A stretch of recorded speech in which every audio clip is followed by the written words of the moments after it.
There's the alliteration piece, Chad Chadford, Plaid Pladford, Bad Badford. It's never really positive.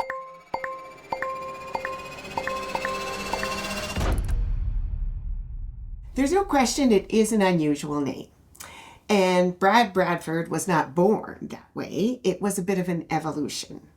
So, my dad and my uncle were dairy farmers, and between the two of them, they had 5 girls. So it was clear that the Bradford name was going to be extinguished over time. So when I got married, I took my spouse's last name, and when I had my first child, it turned out to be a boy, Brad, and I gave him the name Bradford as a way of prolonging the name a little bit longer. So, as time went on, it became clear that in the best interest of the children, I was going to need to raise these kids on my own. At the time, they were ages 3, 6, and 7. It was a really challenging period. But since I was going to be raising them by myself, I wanted to raise them as Bradfords.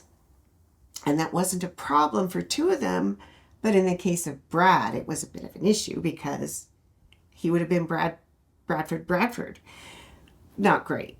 So Brad, 7 at the time, we sat down and had a little chat about it. And I said, well, Brad, so we're changing your name back to Bradford unless you want to keep your current surname. No, he said, I want to be Bradford too, obviously. I said, right, so we probably don't want you being Bradford, so maybe we want to change your first name. Do you want to be Stephen, Michael, David? Nope, he said, I go by Brad. I want to be Brad. I said, okay, so you'll be Brad Bradford then. He says, right, Brad Bradford. So Brad Bradford it is still today. So that's the story. I'm super proud of my mom and super happy to have the family name, and it's Bradford.